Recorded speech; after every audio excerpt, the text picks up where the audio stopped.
Amém. Glória a Deus. Eu tenho uma frase que eu guardo no meu coração, uma frase do apóstolo Luiz Hermínio, que ele diz assim: Deus não dá igreja para pastores. Deus dá pastores para as igrejas, né? E o ministério pastoral é um ministério maravilhoso, mas é um ministério que exige de nós muita renúncia, muita dedicação. E uma palavra explica tudo: amor pelo que faz. Porque muitas pessoas querem ser pastor, mas não querem amar o que faz, né?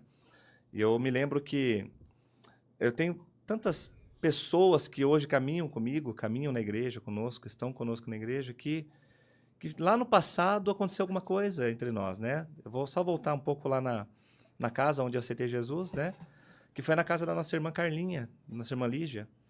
Da Carla, do louvor. Do louvor, da igreja. E hoje, basicamente, a família toda dela ali está inserida no corpo, está conosco ali, adorando na igreja, estou pastoreando eles hoje. Um dia eu fui até a casa dela pedir ajuda para alguém, e hoje eu sou pastor delas. Ai, que da hora. Sou pastor do pai dela, da mãe dela, né, da irmã dela também, de todos. Então a gente vê que Deus tem propósitos, né? E aquele rapaz que eu fui levar lá para fazer uma oração por ele, hoje ele congrega conosco. Ah, é? Então a gente vê o trabalhar de Deus assim é sensacional, né? Mas o ministério pastoral é um ministério maravilhoso. Lógico, é muito diferente você pastorear 5 pessoas e depois você pastorear 200, um exemplo. Mas Deus vai dando tudo na hora certa. Porque Deus... Eu tenho um versículo que eu guardo comigo, que Deus não escolhe os capacitados. Ele capacita os escolhidos. Então eu sempre tive isso no meu coração.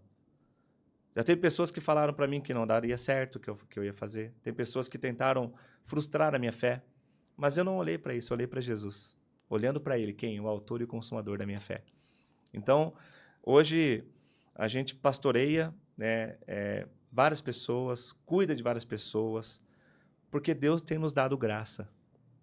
Porque Ele é o sumo pastor, né? Eu tenho aprendido com Ele. Eu tenho olhado para Ele. Eu tenho me apegado a Ele, eu tenho entendido o propósito dEle, né? E vejo a importância de um casal estar olhando para o mesmo lado, né? Como a Vanessa mesmo, esposa. Mulher de pastor, esposa de pastor, e ela também é pastora.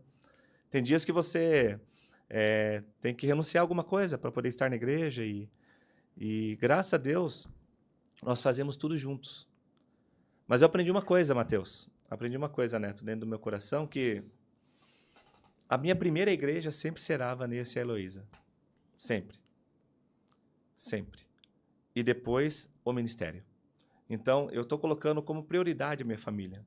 E Deus tem enxergado isso. E isso tem se estabelecido para a igreja.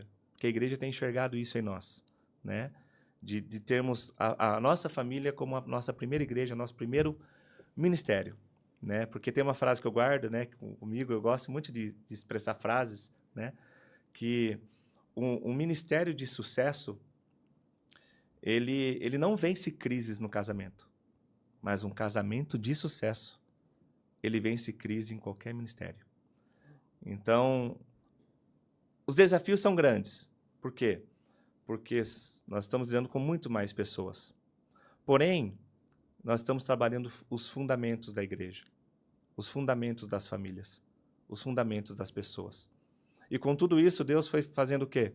Foi colocando pessoas que têm o mesmo propósito e a mesma visão perto de mim. Porque sozinho ninguém faz nada. Não conseguiria fazer o que estamos fazendo, não conseguiria viver o que estamos vivendo, e vamos viver algo muito maior ainda. Estamos apenas no começo, eu creio. Porque Deus nos chamou para um grande propósito, servir Tietê, servir a nossa cidade. E não conseguiria fazer isso se não fosse vocês, se não fosse a família IEPEC, se não fossem os nossos pastores, nossos irmãos, a igreja, a minha família, né? Outro dia eu mandei uma mensagem para minha família falando que eu agradeci a eles, né, por toda a paciência que eles têm. Por quê? Porque muitas das vezes você tem que abdicar de alguma coisa lá para socorrer uma alma, socorrer uma família, enfim. E a minha família entendeu o meu chamado.